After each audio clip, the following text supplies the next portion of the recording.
All right, so for this week, for the assignment, you are doing the second part of your newsletter. The second part of your newsletter. So we started our newsletter last week. We did pages 1 and 4, and we laid out a ton of the groundwork for pages 2 and 3. So all of the heavy lifting, we really did that last week. This week, we're just sailing along, adding the content in. And we're going to do a full demo now of the newsletter, the part 2 of the newsletter.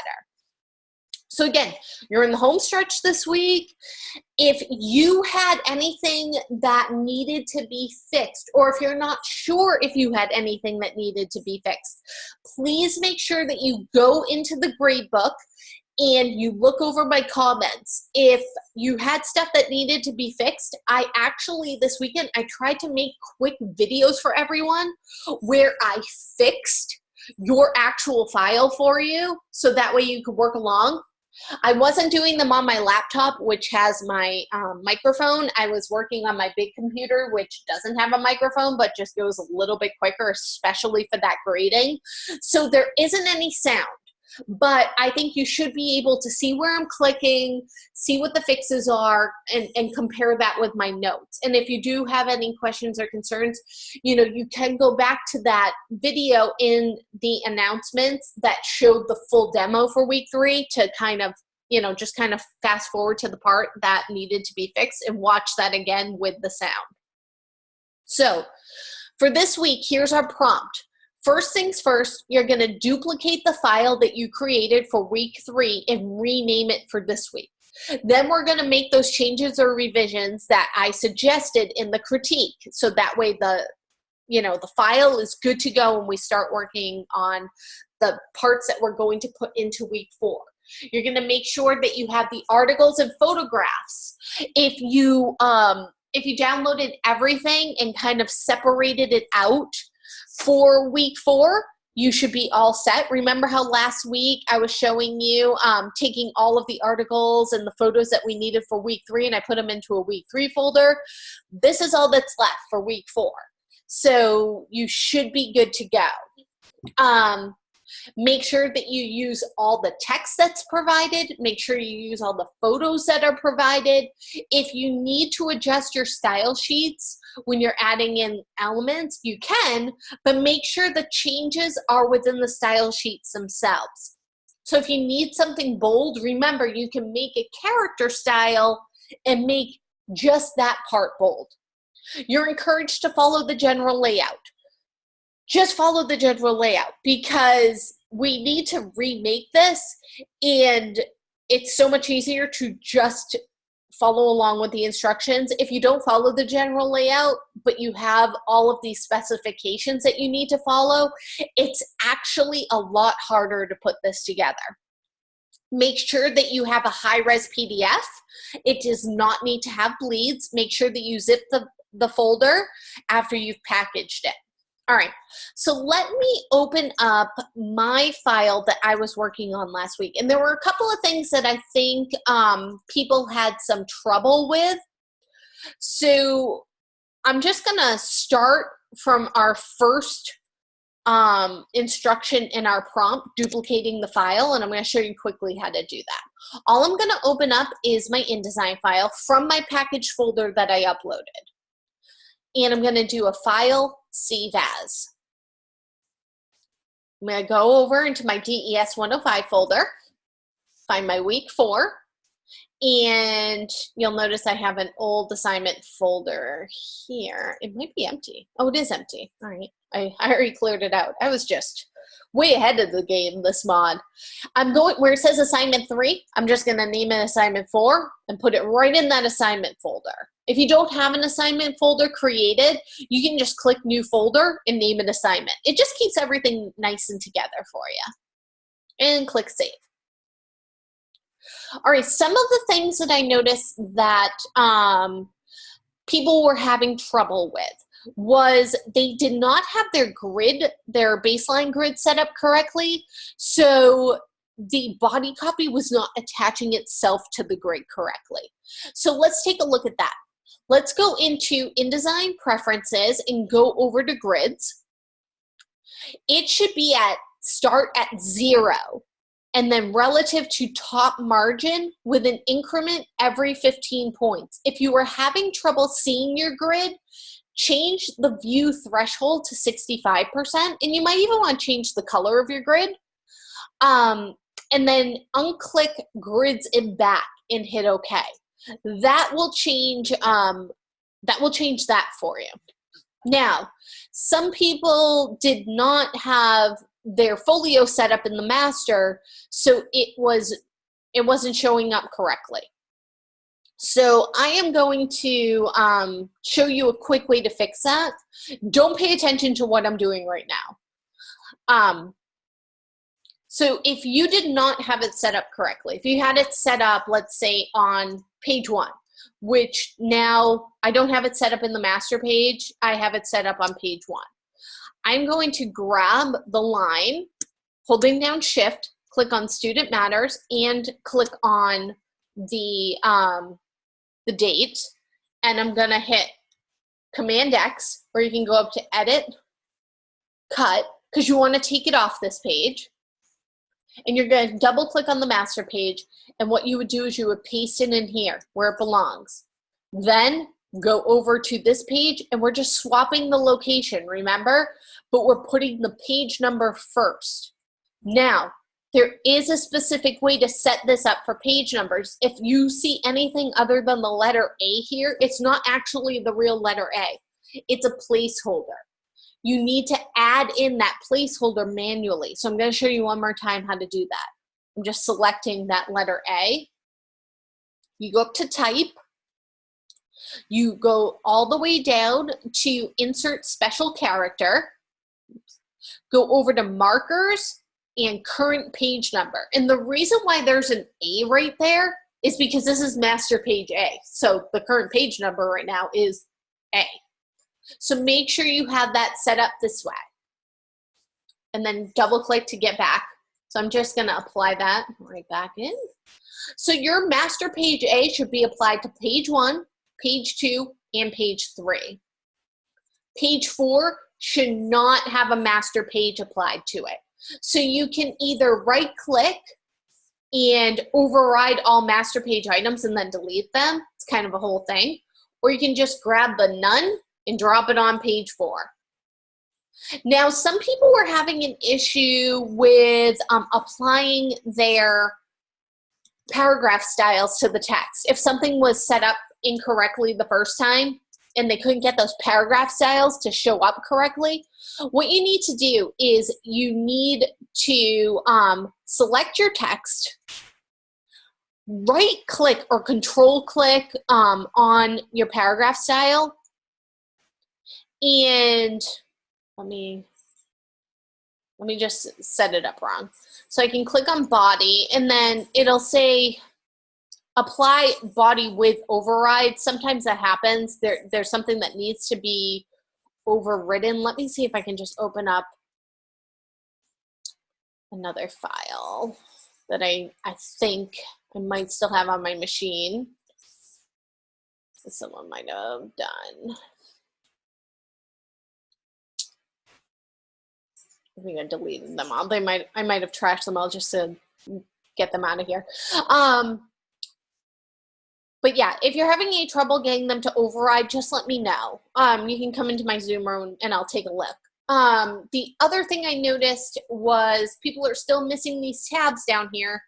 So again, select all of this text, go up to Type, Tabs, and you need to click in here as a right justified tab. See, here's my little, it's so hard to see. I'm gonna zoom in. I'm gonna take a screenshot and then show you.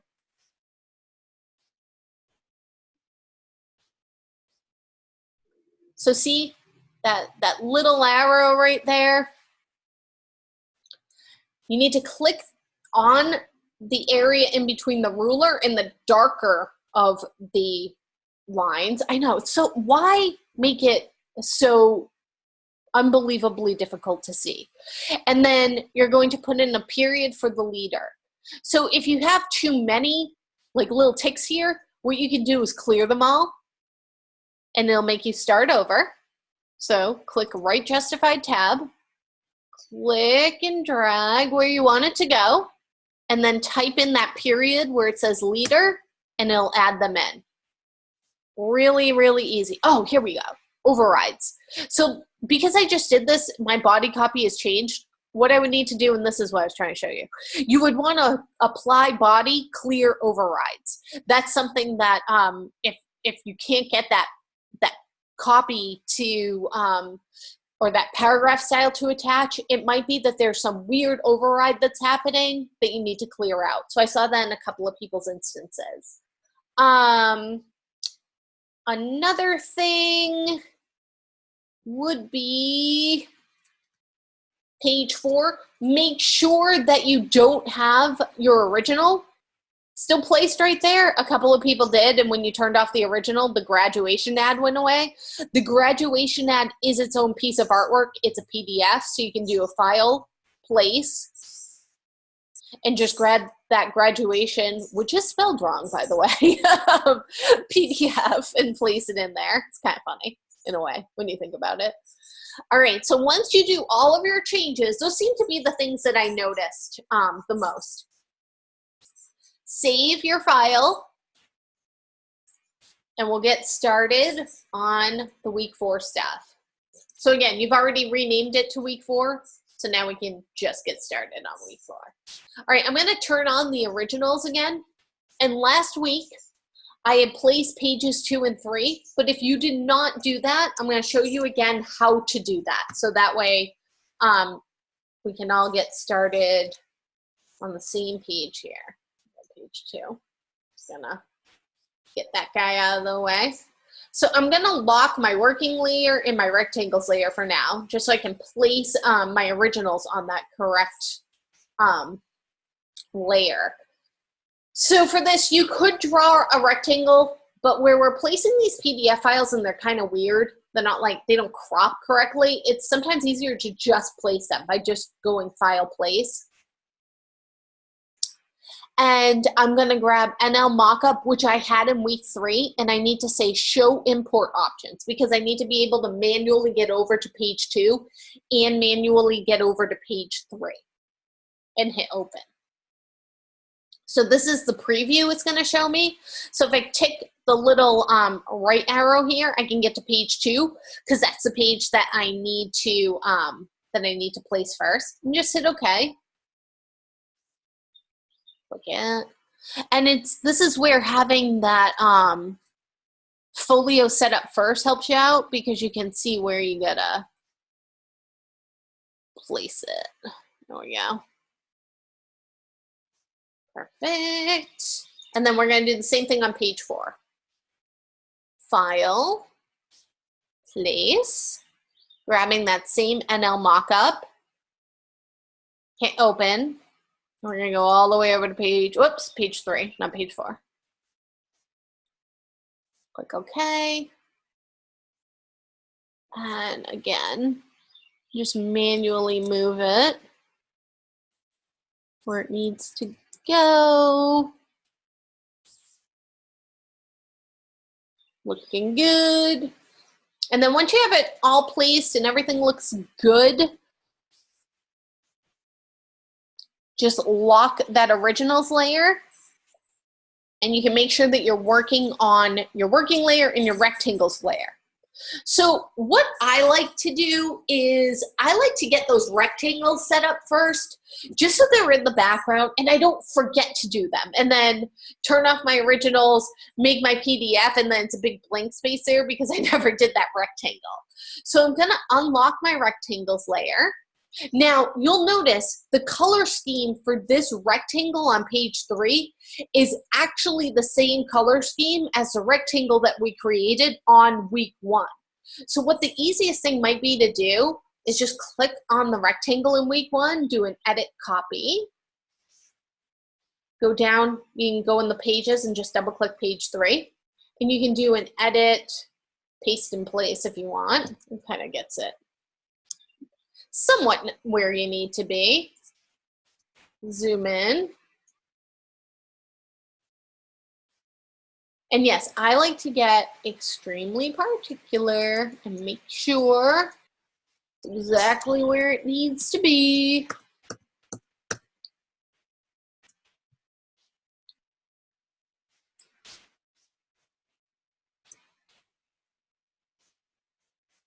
Good.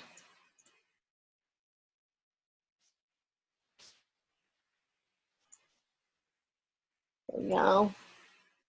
And that one was running a little bit outside of the margin, so I'm gonna fix it on this end. And that is the only rectangle I have.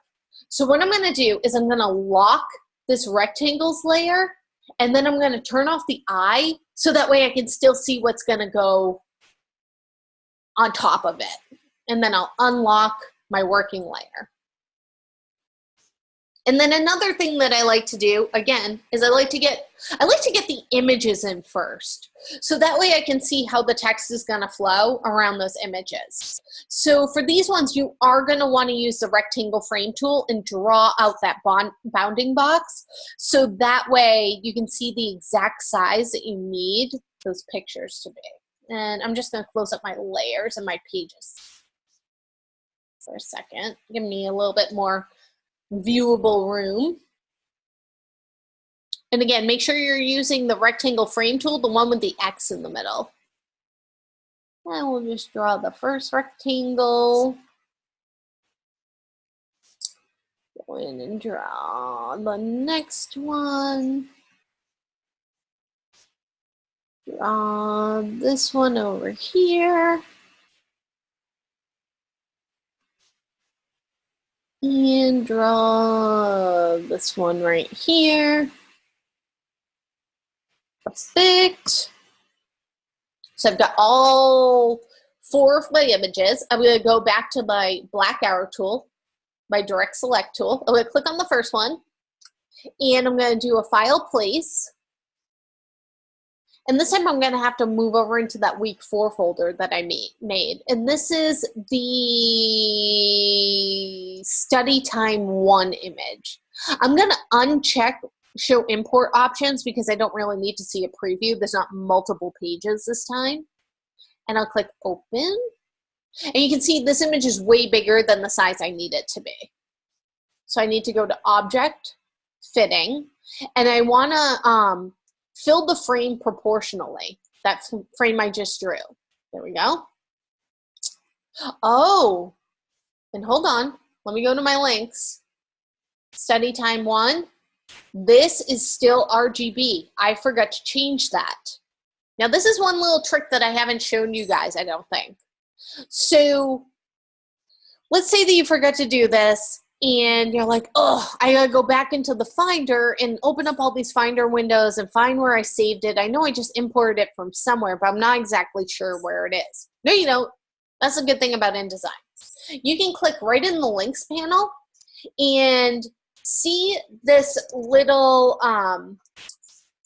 pencil right here. If you hover over it, it says Edit Original. Just click that. And it'll actually open up Photoshop for you.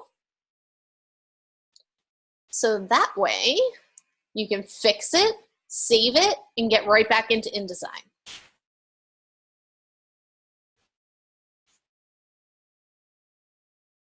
So let's see, image mode, need to change it to CMYK. And let's double check that it's 300 DPI. I think so based on the size, but we can check. Image size is 300 DPI, just hit OK. I'm gonna save it and close it.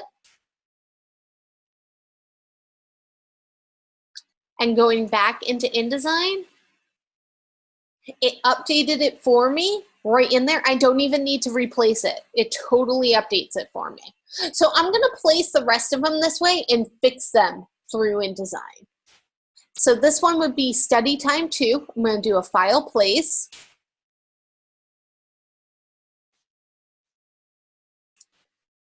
Again, object fitting. I want to fill the frame proportionally. Then right over here in the links, it's already selected.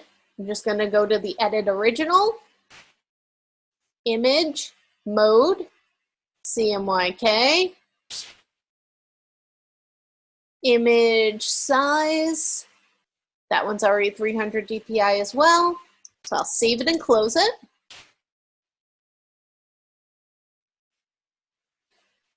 And you can see it changed it to CMYK for me. And then this one is healthy snacking. So we're going to do a file place. And this one was healthy snacking 1.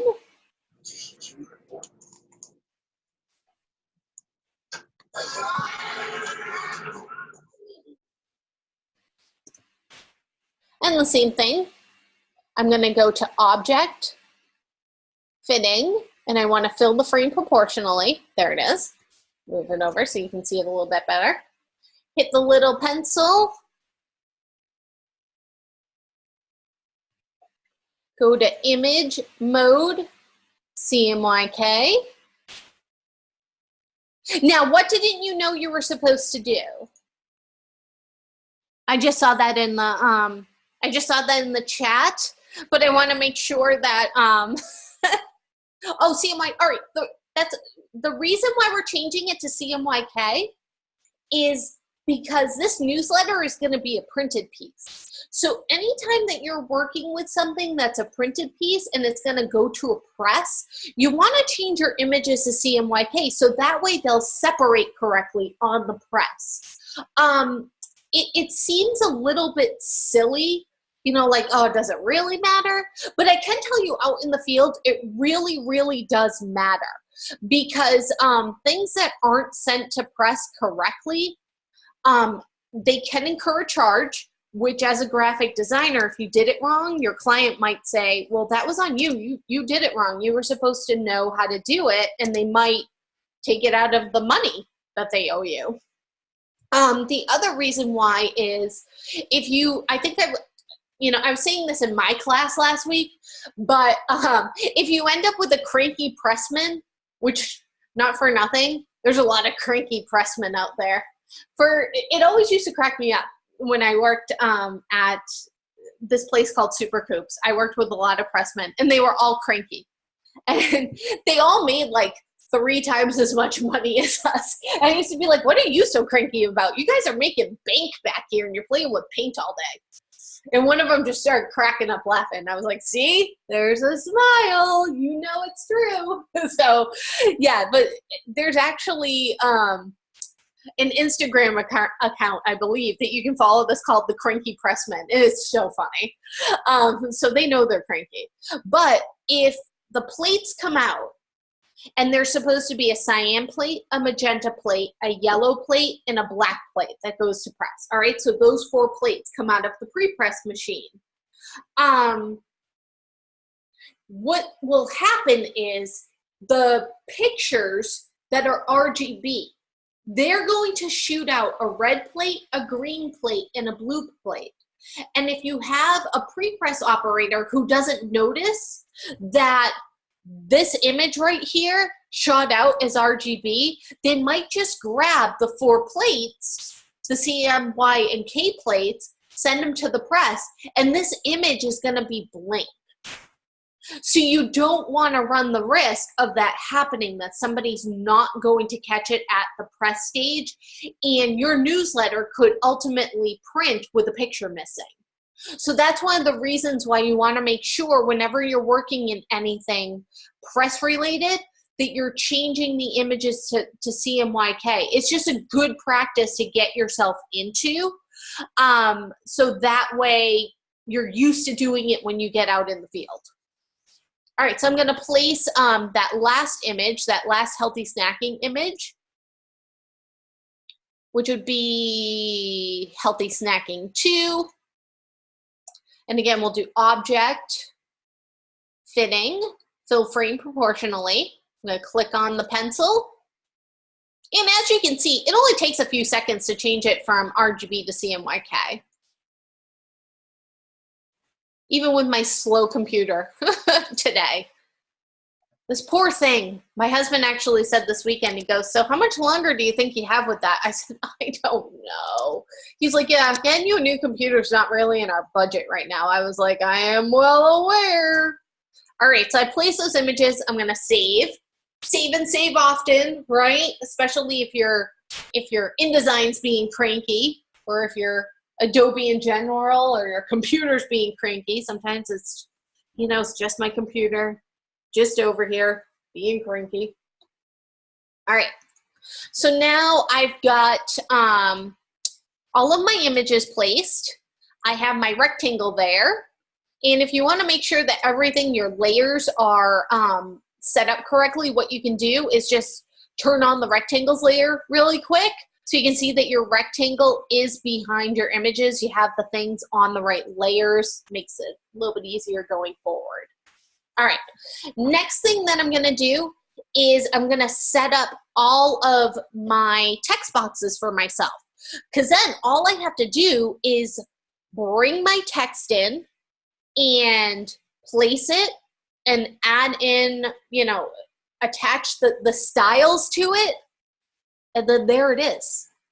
This week is gonna go by so much quicker for you. Isn't that great? Don't you love quick?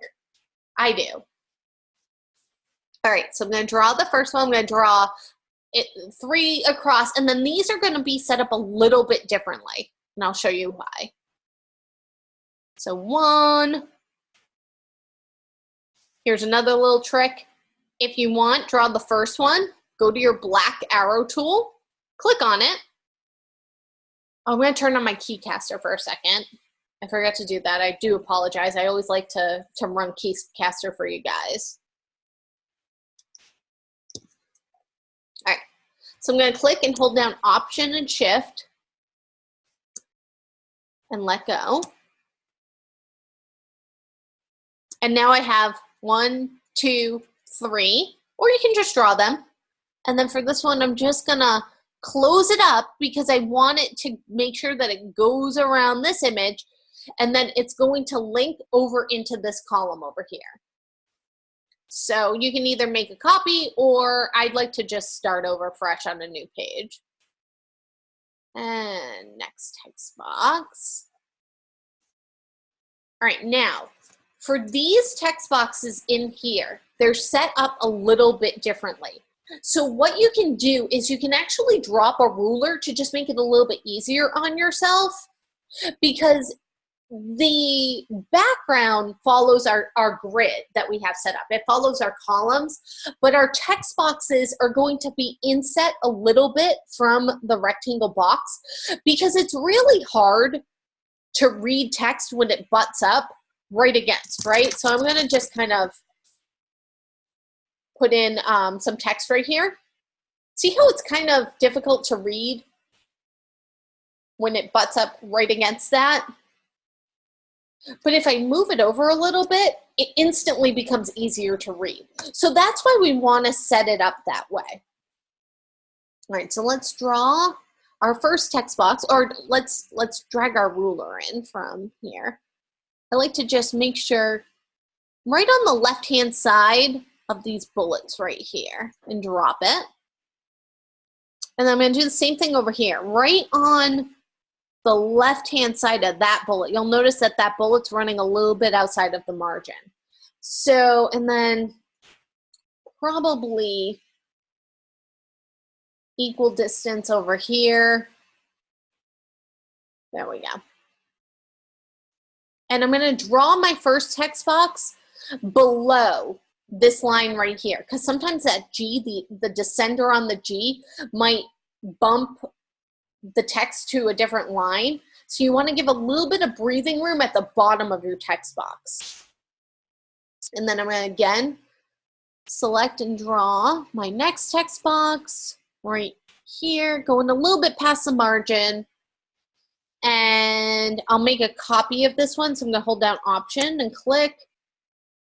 And I'm just going to go to my ruler rather than to my margin, which is right here, and bring that guy down. And then these ones, again, just go a little bit lower than that line right there. All right, so I have, oh, and I almost forgot this one. So I'm just gonna bring this up. There we go. Almost forgot about the healthy snacking. Oh, and this one up here. There we go. All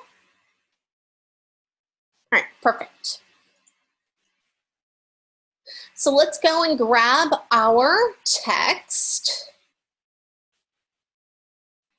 And again, I had made a folder in my assignment for week 3, and it had all my week 4 stuff that I needed. You can just leave it over here. That's fine. We've already added in all of the images, so I'm just going to select them and give them a green dot. Green means go. So they're ready to go. And the first one I'm going to do is get more out of your study time. I'm going to do page 2.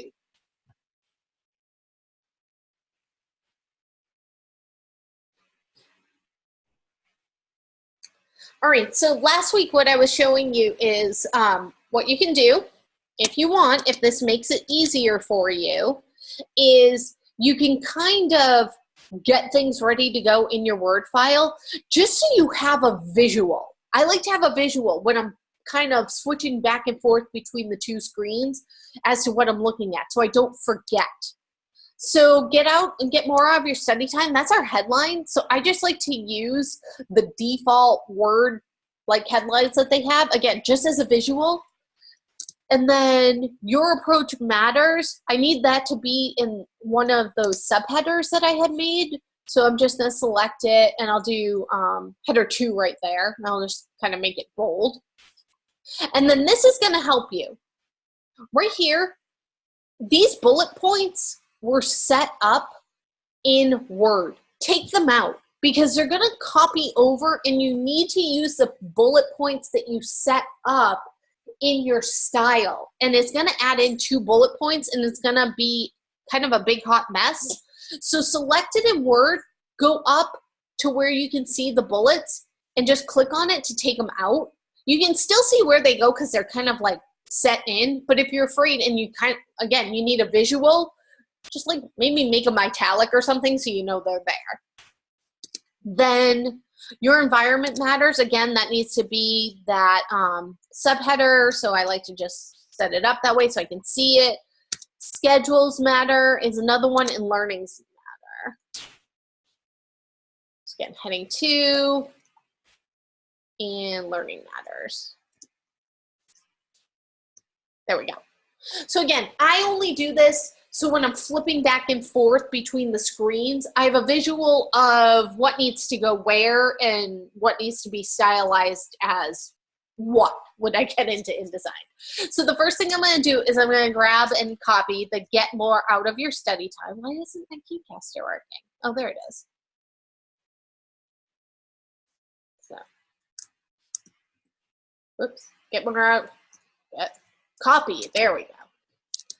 Get more out of your study time. So I'm going to click in that text box. Again, make sure that you have your other layers locked and that you're working on your correct layer.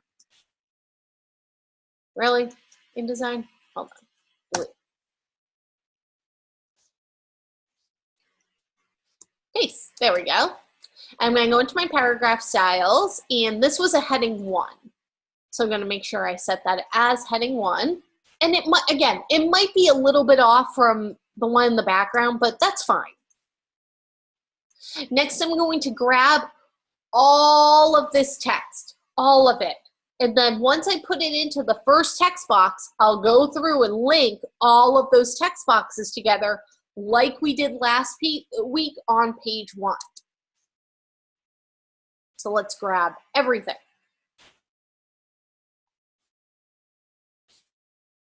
And copy. And paste it in. And even though I have it set to the wrong thing right now, that's okay, so you can kind of see. I'm going to zoom in. I hate that when you zoom in, you can't see the square bigger that it shows, but you can't, unfortunately. So click first with your black arrow on the text box, and then I'm going to zoom out. You're going to click on that plus sign, It's going to give you that little lock key. Click into number 2, the one in the middle. Again, with the black arrow, click on the little plus sign. Click into this one. And again, with the black arrow, click on the plus sign, and click into this one over here. So you can see, because I have this set up completely with the wrong font, it's going to have a plus sign down here again.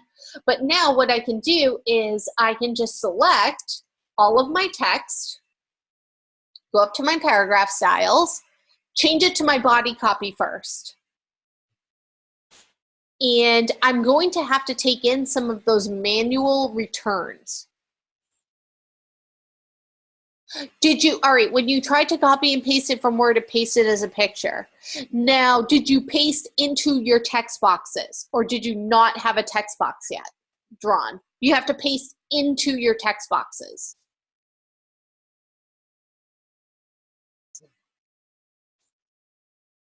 Because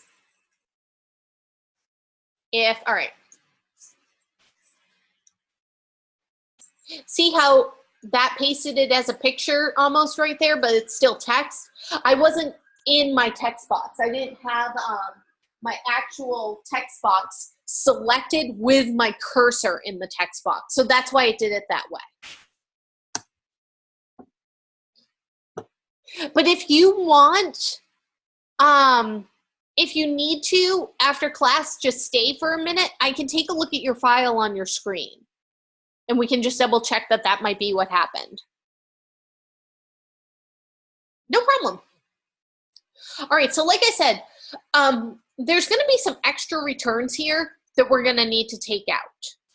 So I can never remember which ones we need to take out, so I just like to go through first and delete them all. And then I'll deal with it if I need to add them back in.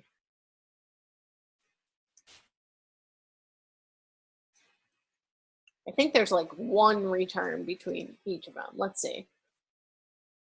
And the easiest way to deal with this also is to open up the PDF on its own in Acrobat, just so you have like a visual reference, not behind, a visual reference that isn't behind all those text boxes.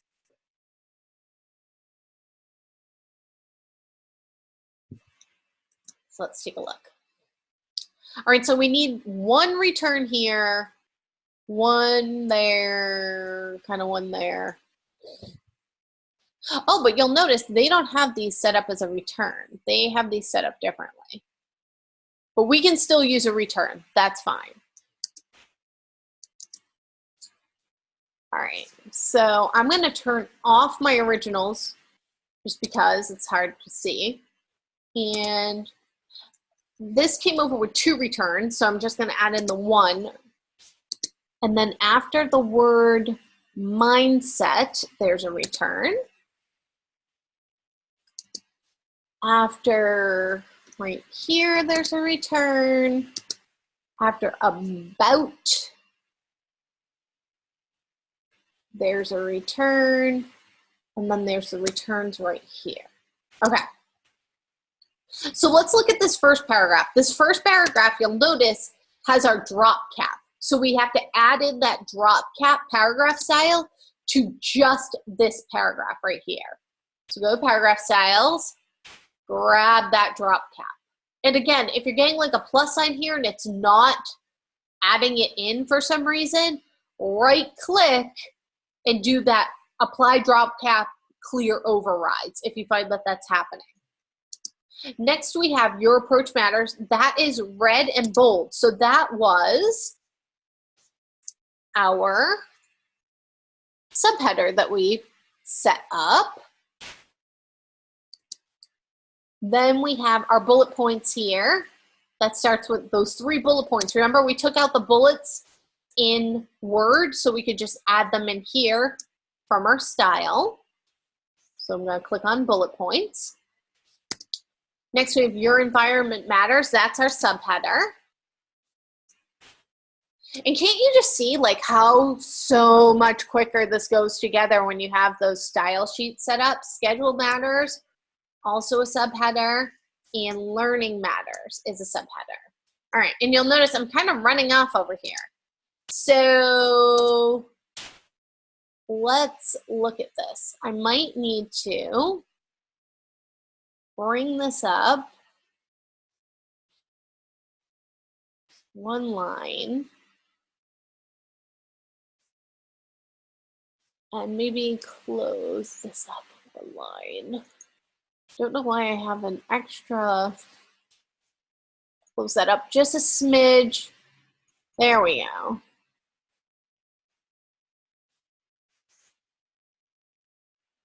Bring that up. More than. We're like one line off, which is fine.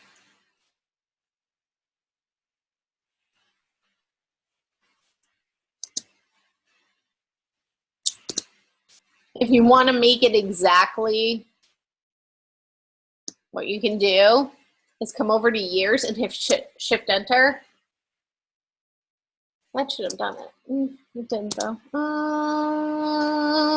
The thing is, and this is why this happens, everybody's version of times is a little bit different. Oh, no worries. Everybody's version of times is a little bit different on their machine. It seems like no one has the same exact version.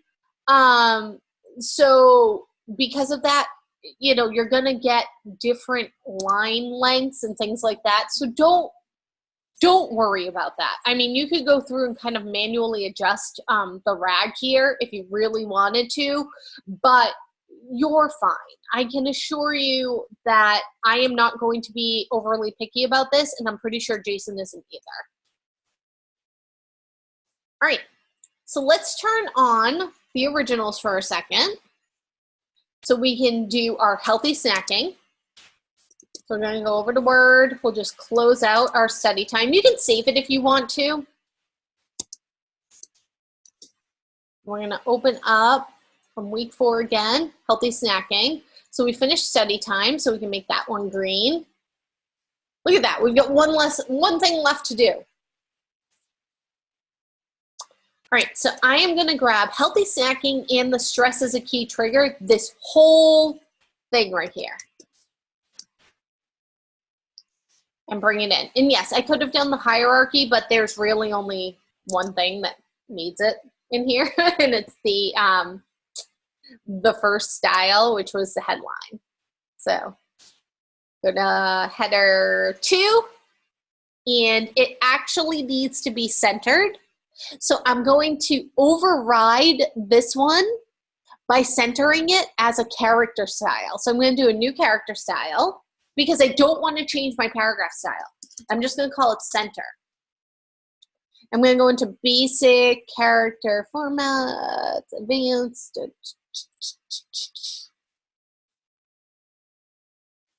And it should let me. Oh, don't tell me it's not going to let me. I might have to manually override it.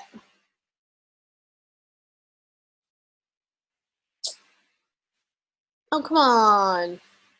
That's right. I am going to have to manually override. I thought they gave you that option, but they don't. It's okay. We're going to manually override this one line by doing this, by aligning it centered. I'm going to close up this a little bit and select all the rest of this text. So I'm hitting shift and the down arrow, going to my paragraph styles and changing it to body, or actually, I'm going to change it to drop cap. That has a drop cap. And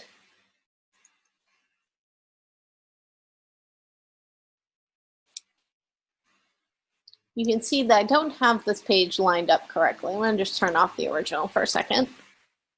And also, that my rag is a little bit weird over here. Oh, I know why. I have a weird option going on in my body copy. Hold on. And double click. Oh, I think it's in here. I don't want to balance my ragged lines. If that starts happening, uncheck balance ragged lines. It was trying to decide for me what my rag would be, which normally would be fine, but not in this instance. And let me just double check that PDF for this page. So trying something new. That's fine. This one's fine. Actually need this to be drop cap, not body. And up here is heading 2, centered. Let's turn that layer back on and the rectangle. So mine is aligned to the baseline grid. The example in the background is not, so that's why it's a little bit off. If it's really driving you batty, what you can do is you can unlock your originals and try to line up these lines that you haven't added in yet to your grid. Might help make it a little bit easier. And then just make sure you lock it again. And then I'm going to close up that right here. Open that up. I might need to get rid of the extra return. There we go. So you might need to just kind of edit it a little bit. And then I'm going to grab the rest of it. Now, what do we notice in Word? They have these numbered this time. So not bullet points, but numbers. And we want to remove those numbers. Same way that we remove the bullet points before we move it in. Because it's not numbered in our newsletter. So I'm going to click on numbering and just click off all of that. And then I'll copy everything. Go back into InDesign. Click in my text box here. And if it's, honestly, I'm just going to change this to bullet points before I copy and paste it in. It keeps defaulting to header 3, just large. Paste that in, and then what happens over here? Right, we get that overset text again. So we need to link these 2 text boxes together. So I'm going to click on it with my black arrow, then click on the plus sign over here, and click into this text box. And you'll notice I still have that plus sign at the end. There was an extra return there, so I hit Command A, and then I hit over with the right arrow, and then backspace. And backspace until I get rid of those extra returns that were in there. And I'm going to turn off my originals layer, turn my rectangles back on, and now let's look everything over. So that kind of moved this down a little bit. And again, you can still go in if you want, like, and hit Shift Enter and manually maybe move some of these hyphens down, which will give you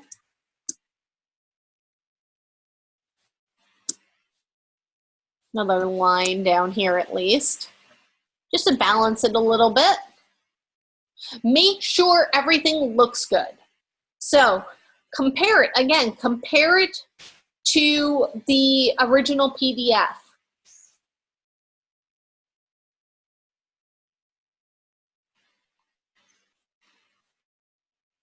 Make sure nothing fell off on page 1 or page 4 because you've turned off that originals. You only have your working and your rectangles. Make sure everything that's supposed to be there is there. Make sure your page numbers are correct. If this is page 2, this says page 3. This still says page 1. And everything looks good. Then what we're going to do is we're going to save this file again before we do anything else, and we're going to package it one more time. We're going to package it for week 4. So File, Package. Make sure you don't have any errors. So fonts, show problems only should be there. Now this is where those images would show up if they were still RGB. They would show up here under your problems.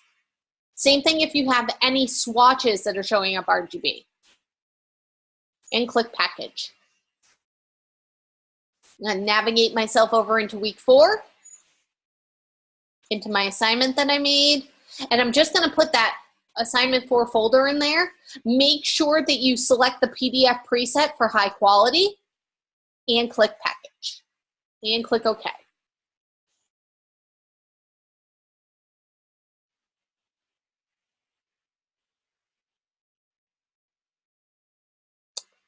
And close this out. And again, double check everything that it's in there. So I'm going to go back, go into week 4. Here's my assignment folder. Here is my package folder. There should be an IDML file, there should be an InDesign file, and there should be that PDF I just made. So let's open up the PDF and make sure it looks right.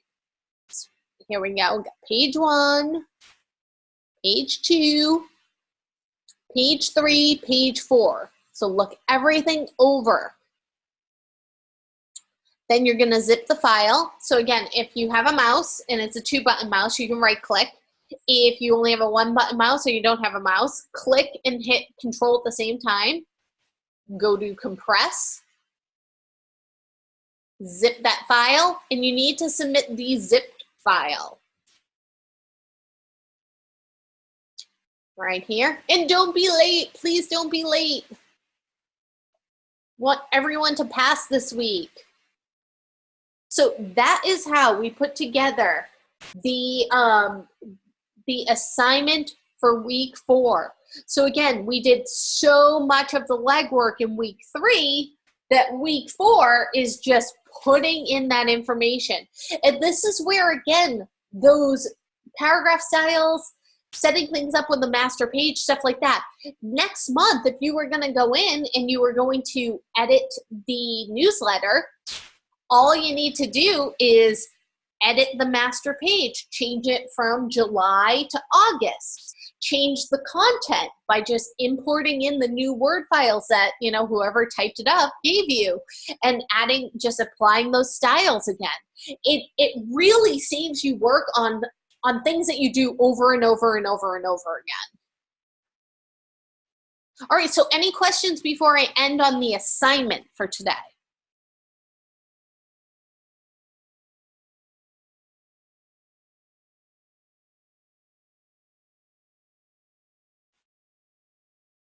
All righty.